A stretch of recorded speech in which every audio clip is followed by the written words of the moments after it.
Welcome කියලා පිළිගන්නවා සියලු දෙනාම අනුර ඉංග්‍රීසි ඇකඩමි YouTube channel එකට. ඉතින් අද අපි කතා කරන්න බලාපොරොත්තු වෙන්නේ ඉංග්‍රීසි ඉගෙන ගන්න අත්‍යවශ්‍ය වෙන විශේෂම පාඩම් මාලාවක් ගැන.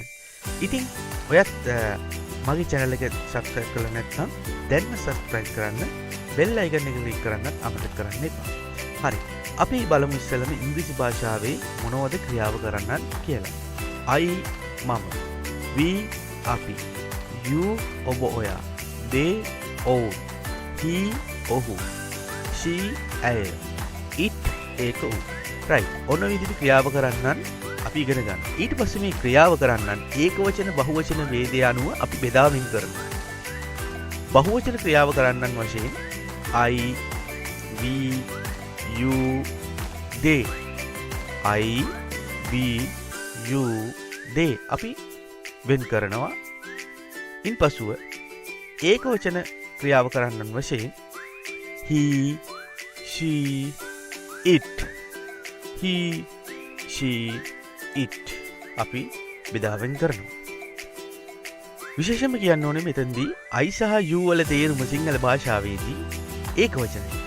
නමුත් ඉංග්‍රීසි භාෂාවේදී ඒ තේරුම ඒකවචන වුවත් බහුවචන ව්‍යාකරණයෙන් තැබීම නීතියක් ලෙස පවතිනවා. ඒ නිසා අපි I සහ you කියන සර්වනාම දෙක බහුවචන ක්‍රියාව කරන්නන් පැත්තට යොදා ගන්න. හරි. අපි එහෙනම් දැන් එතනින් එහාට බලමු කොහොමද ඉංග්‍රීසි භාෂාව ගලාගෙන යන්නේ කියලා. දැන් හොඳට මතක තියාගන්න තවත් එක් අවස්ථාවක් තියෙනවා I ඒකවචන පැත්තට එන්නේ. ඒ තමයි වෝස්ව පාඩම කියන අවස්ථාව. වෝස්ව පාඩමේදී I වෝස් එකේ දෙනවා. කියන්නේ ඒකවචන පැත්තට එනවා. අනිකුත් සියලුම අවස්ථාවන් වලදී ව්‍යාකරණ වලදී I තිබෙන්නේ බහුවචන ක්‍රියාව කරන්නන් පැත්තට බර වෙලා. හරි. අපි එහෙනම් පාඩමට යමු.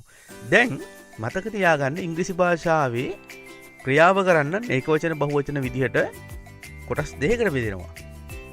එතකොට I සහ you අනිවාර්යයෙන්ම තියෙන්නේ බහුවචන ක්‍රියාව කරන්නන් පැත්තට බර වෙලා. right. දැන් අපි බලමු ඉංග්‍රීසි භාෂාවේ කොහොමද බහුතරයක් ව්‍යාකරණ නෙගටිව් එකක් හෙවත් නැත යන අර්ථයට හැරෙන්නේ කියලා. නෙගටිව් එකක් හෙවත් නැත යන අර්ථයක් හදන්නේ කොහොමද කියලා අපි දැන් බලමු. කිසියම් වූ ඉංග්‍රීසි වාක්‍යයක ක්‍රියාව කරන්නාට පසු ඇති ව්‍යාකරණයට NOT ප්‍රත්‍යයේදීම මගින් නැත යන අර්ථයක් සාදාගත හැකියි. ක්‍රියාව කරන්නාට පසු එන ව්‍යාකරණය සඳහා NOT ප්‍රත්‍යය යෙදීම මගින් නැත යන අර්ථයක් සාදාගත හැකියි. බලන්න, ඉතාමත් සරලයි. ඉංග්‍රීසි අමාරුයි කිව්වට අමාරු නෑ. හරිම සරල පාඩම්. මේවා හරිම සරලයි. නැවත නැවත බලන්න ඔයාට හොඳට මතක තියෙයි. හරි. අපි උදාහරණයක් සහිතව මේක විස්තර කරගමු. ඔන්න බලන්න. පළවෙනි උදාහරණය. She is a girl. She is a girl. බලන්න, ක්‍රියාව කරන්න she, ඊට පස්සේ තියෙන්නේ is, ඊට පස්සේ තියෙන්නේ a girl. දැන් අපි මොකද්ද කරන්නේ? ක්‍රියාව කරන්නාට පසු ඇති ව්‍යාකරණයට NOT දානවා නේද? she ඔන්න ඊළඟට තියෙන is, එයාට NOT දානවා not. she is not a girl. she is not a girl. ඔන්න බලන්න, හරිම සරලයි. තව එකක් අපි බලමු. she can dance. she can dance. බලන්න, she තියෙන්නේ. ඊට පස්සේ can එකට අපි මොකද්ද කරන්නේ? NOT දානවා. she cannot dance. ඔන්න නෙගටිව් කරන්න. she cannot dance. මතකයි නේද? ඊට පස්සේ තව උදාහරණයක් අපි බලමු. we must go home. we must go home. බලන්න, we තියෙනවා. ඔන්න ඊට පස්සේ ව්‍යාකරණය must. ඒකට අපි not දානවා. we must not go home. හරිම සරලයි. ඔන්න ඔය විදිහට තමයි ඉංග්‍රීසි භාෂාවේ බහුතරයක් ව්‍යාකරණ නැත යන අර්ථයට හැරෙන්නේ. හොඳට මතක තියාගන්න පොයින්ට් එක. මොකද්ද කරන්නේ? ක්‍රියාව කරන්නට පස්සේ තියෙන ව්‍යාකරණයට NOT ප්‍රත්‍ය දානවා නේද? හරි. අපි එහෙනම් බලමු ඉංග්‍රීසි භාෂාවේ කොහොමද බහුතරයක් ව්‍යාකරණ ප්‍රශ්නාර්ථයට හැරෙන්නේ කියලා. ප්‍රශ්නාර්ථයට හැරවෙන්නේ. අපි ඒකත් අනිවාර්යයෙන්ම දැනගන්න ඕනේ. ප්‍රශ්නාර්ථයට හැරවෙන්නේ කොහොමද? අපි බලමු. ඉංග්‍රීසි භාෂාවේ වාක්‍යයන් ප්‍රශ්නාර්ථයට හැරවීම සඳහා ක්‍රියාව කරන්නාට පසු ඇති ව්‍යාකරණය ඉදිරියට ගෙන ලියනු ලැබේ. දැන් ඒ කියන්නේ කිසියම් වාක්‍යයක් දුන්නම ඒ වාක්‍යයේ ක්‍රියාව කරන්න ඉන්නවනේ. ඒ කියන්නේ කරන කෙනා. ඒ කරන කෙනාට පස්සේ තියෙන කෙනා ඉන්නවනේ. අන්න එයාව අපි ඉදිරියට ගන්නවා. හරිද? ඒ කෙනා ඉදිරියට අරගෙන තමයි අපි මේ ප්‍රශ්නාර්ථය සකසා ගන්න. ඒ කියන්නේ ක්‍රියාව කරන්නට පස්සේ අනිවාර්යයෙන් මේ කියන වාක්‍යයන් වල ව්‍යාකරණ තියෙන්න ඕනේ. ක්‍රියාව කරන්නට පස්සේ මොකක් හරි can must should හරි මොකක් හරි එහෙම ව්‍යාකරණයක් තියෙන්න ඕනේ. ඒ ව්‍යාකරණය තමයි ඉදිරියට ගන්න. එහෙම අරගෙන අවසානට ප්‍රශ්න ලකුණු දාපුවම අනිවාර්යෙන් මේක ප්‍රශ්නාර්ථයක් බවට පරිවර්තනය වෙනවා. හරි අපි බලමු එහෙනම්. We can dance. We can dance. බලන්න. ඊට පස්සේ තියෙන්නේ මොකද්ද? can. අන්න can ගත්ත ඉස්සරහට can we dance. Can we dance. ප්‍රශ්නාර්ථ ලකුණක් අවසානට තිබ්බා. හරිම සරලයි. අමාරු නෑනේ. ඔන්න ඔය විදිහට ඉංග්‍රීසි ඉගෙන ගන්න. එතකොට ඉතාමත් ලේසි වෙනවා. තව උදාහරණයක් අපි බලමු. She is cooking rice. She is cooking rice. බලන්න මොකද්ද? she ඊට පස්සේ තියෙන්නේ is නේද? is එක මුලට ගන්නවා. Is she cooking rice? Is she cooking rice? ඔන්න බලන්න හැදෙන විදිය. පැහැදිලි නේද? ලොකු දේවල් මතක තියාගන්න නැහැ. මොකක්ද අපි කරන්නේ? ක්‍රියාව කරන්නාට පස්සේ ඇති ව්‍යාකරණය ඉදිරියට ගන්නවා. තව එකක් අපි බලමු. He is driving now. He is driving now. මොකද කරන්නේ? අන්න is එක අපි ඉස්සරහට ගන්න. Is he driving now? හරි. පැහැදිලි නේද? හරිම සරලයි. මේවා අමාරු නෑ. ඉංග්‍රීසි අමාරුයි කියන කට්ටියට මෙන්න නිදසුන්. හරිම සරලව ඉගෙන ගන්න පුළුවන් මේ විදිහට. ඉතින් ඔයා අනිවාර්යයෙන්ම channel එක subscribe කරලා තියාගන්න. ඒ වගේම bell icon එක click කරලා තියාගන්න. ඔයාට මේ වගේ ලේසි පාඩම් එසනින් ගෙන්න ගන්න පුළුවන්. ඉංග්‍රීසි අමාරුයි කිව්වට අමාරු නෑ. හරිම ලේසි. මොකද ඔයාලගේ මෙතනදී වැදගත් වෙන්නේ මේ ක්‍රමයන් අල්ලා ගැනීම. ගණිතය වගේ මේකේ ක්‍රමයක් තියෙනවා. well අපි දැන් බලමු කොහොමද ක්‍රියාව කරන්නාට පසුව වර්තමාන කාල ක්‍රියාපදයක් යොදලා තියෙන වාක්‍යයක් නැතෙන අර්ථයට හරවන්නේ කියලා. හරි. ක්‍රියාව කරන්නාට පස්සේ කුමක් හෝ වර්තමාන ක්‍රියාපදයක් යෙදෙනවා නම්, ඒ කියන්නේ ව්‍යාකරණයක් නැතුව ක්‍රියාව කරන්නාට පස්සේ ව්‍යාකරණයක් නැතුව කුමක් හෝ ක්‍රියාපදයක් යෙදෙනවා. ඒ කියන්නේ play වෙන්න පුළුවන්, run වෙන්න පුළුවන්, go වෙන්න පුළුවන්, goes වෙන්න පුළුවන්. මොකක් හරි ක්‍රියාපදයක් යෙදෙනකොට අපි යොදාගන්නේ නැතෙන අර්ථයට හරවන්න don't, doesn't. don't, doesn't. හොඳට මතක තියාගන්න. don't, doesn't අපි යොදාගන්න. හරි. අපි බලමු මේක ඒක වචන බහුවචන ભેද යන කොහොමද කොටස් දෙක බෙදෙන්නේ කියලා. ඒක වචන සඳහා doesn't අපි යොදා ගන්නවා. බහුවචන සඳහා don't යොදා ගන්නවා. මතක තියාගන්න. හරි. අපි එහෙනම් බලමු කොහොමද මේ don't, doesn't ක්‍රියාව කරන්නන් වශයෙන් බෙදාවෙන් කරන්න කියලා. don't එක IVUD අපි යොදා ගන්නවා. ඒ කියන්නේ බහුවචන ක්‍රියාව කරන්නන් විදිහට. ඊට පස්සේ he, she, it එක doesn't අපි යොදා ගන්නවා ඒක වචන ක්‍රියාව කරන්නන් වශයෙන්. හරි. පැහැදිලි නේද? අපි එහෙනම් වාක්‍යයන් හදන්න බලමු. he plays cricket. he plays cricket. බලන්න he මෙතන තියෙනවා. ඊට පස්සේ මැද මුකුත් නැහැ. ඒ කියන්නේ ක්‍රියාව කරන්නට පස්සේ ව්‍යාකරණයක් මුකුත් නැහැ. can, is ඒව මුකුත් නැහැ. අපිට තියෙන්නේ කෙලින්ම ක්‍රියාපදයක් දීලා. එවැනි අවස්ථාවල හුඟක් සිසුන් අනිවාර්යයෙන්ම වරද්දා ගන්නවා. ඒ නිසා අපි මේක ගැන දැනුවත් වෙන්න ඕනේ. ඔන්න බලන්න.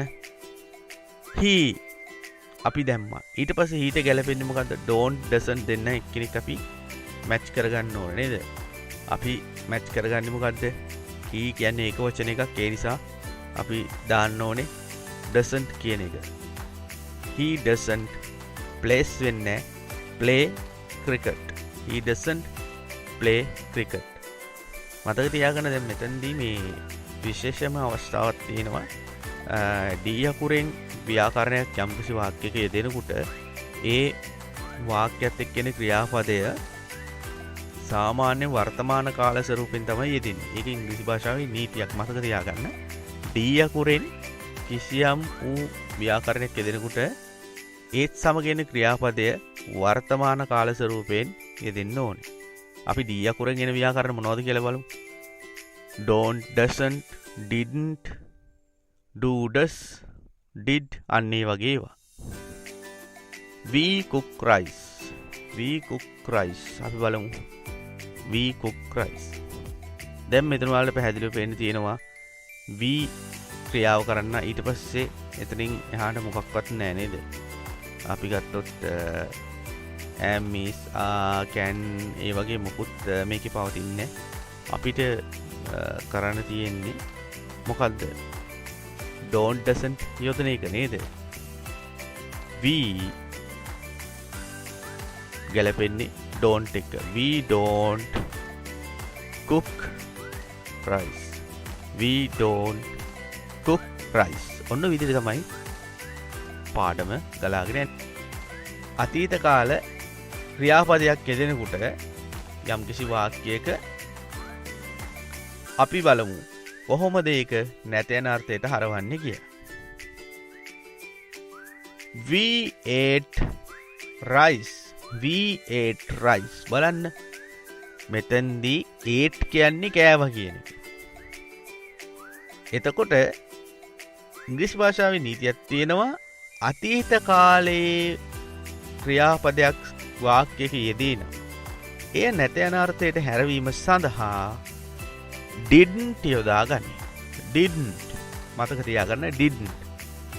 ක්‍රියාව කරන්නාට පස්සේ අපි දාන්න ඕනේ didn't. හැබැයි මතකද මම කිව්වා D අකුරෙන් එන ව්‍යාකරණ යෙදෙනකොට ක්‍රියාපදේ මොකද්ද වෙන්න ඕනේ? වර්තමාන කාල සාමාන්‍ය ක්‍රියාපදයක් දාන්න ඕනේ. ඒකට ගැලපෙන විදියට. දැන් එතකොට ඒට් මෙතන තියෙන්නේ නේද? ඒට් එක eat වෙන්න ඕනේ නේද? we didn't eat rice. we didn't eat rice. ඔන්න ඔය විදිහට තමයි හැදෙන්නේ. හරි.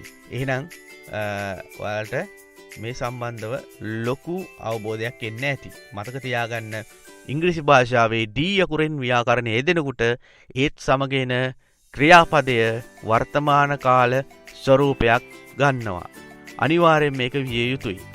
වාක්‍ය අතීත කාලෙන් ආව කියලා ක්‍රියාපදයක් අතීත කාලෙම දාන්නේ නැහැ D අකුරෙන් ව්‍යාකරණ එනකොට. D අකුරෙන් ව්‍යාකරණයක් එනකොට අනිවාර්යයෙන්ම මතක තියාගන්න වර්තමාන කාල ක්‍රියාපදේ තමයි යොදන්න ඕනේ. හරි.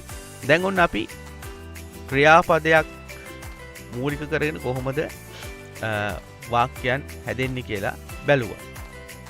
දැන් ඊළඟට අපි බලමු කොහොමද ප්‍රශ්නාර්ථයක් හැදෙන්නේ ක්‍රියාව කරන්නාට පසුව කිසිදු ව්‍යාකරණයක් නොමැති අවස්ථා සඳහා. right. අපි බලමු ඉස්සෙල්ලා වර්තමාන වාක්‍යයන් කොහොමද ප්‍රශ්නාර්ථයකට හැරෙන්නේ කියලා ක්‍රියාව කරන්නාට පසුව ව්‍යාකරණයක් නැති වාක්‍යයන් සඳහා. හරි. දැන් අපි බලමු. මෙන්න මේ වාක්‍ය බලන්න. we dance. we dance. බලන්න මෙතනදී we කියන එකට පස්සේ am is ආවත් කිසිම ව්‍යාකරණයක් නැහැ. ක්‍රියාපදේ තමයි දාලා තියෙන්නේ නේද? ඒ අවස්ථාවට අපි ගන්නෙ මොකක්ද? අපි බලමු ඉංග්‍රීසි භාෂාවේ නීතියක් තියෙනවා. වර්තමාන කාලේ ක්‍රියාව කරන්නා සහ ක්‍රියාපදය මූලික වෙන අවස්ථාවන් සඳහා අපි ගන්නේ do does. ප්‍රශ්නාර්ථය සඳහා අපි ගන්නේ do does. මතක තියාගන්න හොඳට. do does. do අපි ගන්නවා බහුවචන සඳහා. does ගන්නවා ඒක වචන සඳහා. doත් එක්ක I-V-U they යොදා ගන්නවා. does එක්ක he she it අපි යොදා ගන්න. ඔන්න ඔය විදිහට තමයි ඒක වචන බහුවචන වෙන්නේ do does වලට අනුව. හරි. දැන් අපි වාක්‍යයන් කීපයක් නිර්මාණය කරලා බලමු කොහොමද ප්‍රශ්නාර්ථයකට හැරෙන්නේ කියලා. දැන් අපි බලමු මෙන්න මේ වාක්‍ය.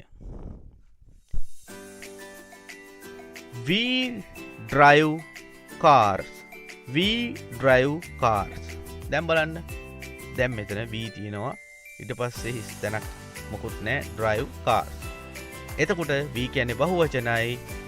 do ඉස්සරහට ගන්නවා. do අනිවාර්යයෙන්ම දාන්න ඕනේ. do we drive cars. do we drive cars. right. ඊළඟට තව උදාහරණයක් බලමු. She goes. She goes. බලන්න. දැන් මෙතන she කියන කෙනාට තියෙන්නේ goes කියන පදයක් නේද? goes කියන්නේ වර්තමාන කාලයේ යනවා කියන එක. right. go කියන කෙනා ඒක වචන කරලා තමයි goes වෙලා තියෙන්නේ. හරි. අපි බලමු. දැන් she මෙතන තියෙනවා. ඊට පස්සේ sheට අපි බලනවා ගැලපෙන්නේ මොකද්ද කියලා. do does දෙන්නගෙන් කවුද ගැලපෙන්නේ? does නේද? does ඉස්සරහට ගන්නවා. does she goes ද? නෑ. go. does she go? ප්‍රශ්නාර්ථ ලකුණක් අනිවාර්යෙන් දාන්න. හරි. ඔන්න අපි ප්‍රශ්නාර්ථයට හැරෙව්වා. ක්‍රියාව කරන්නට පසුව ව්‍යාකරණයක් නැති වාක්‍යයක්. මතක තියාගන්න ඩී අකුරෙන් ව්‍යාකරණ එනකොට ඉංග්‍රීසි භාෂාවේ අනිවාර්යයෙන්ම අපි කරන්න ඕන දේ මොකද්ද? වර්තමාන ක්‍රියාපදයක් ඒත් සමග යොදන්න ඕනේ. හරි.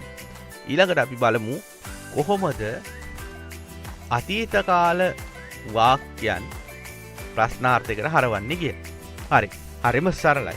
අපි බලමු. We went. We went. අපි ගියා. දැන් අපි මෙවැනි වාක්‍යයන් හම්බෙනකොට බලන්න we ඊට පස්සේ am is can මොකුත් නැහැ. කෙලින්ම තියෙන අතීත ක්‍රියාපදයක් went. අපි මේ වගේ වාක්‍ය නැතෙන අර්ථයට හරවනකොට මොකද්ද කරන්නේ?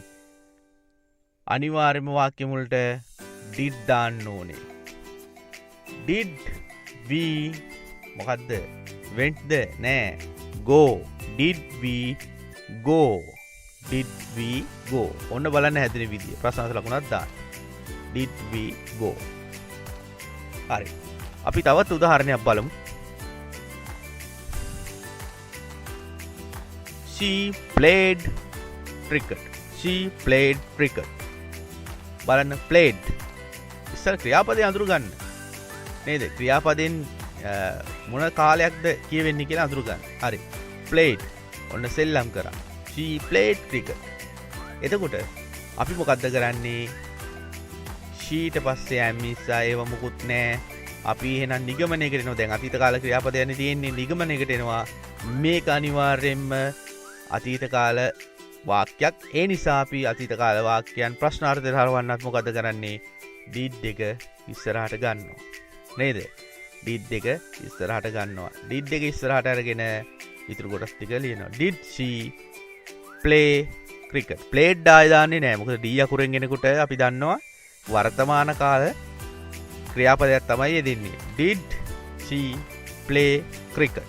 ප්‍රශ්නාර්ථ ලකුණක් අනිවාර්යයෙන්ම දාන්න.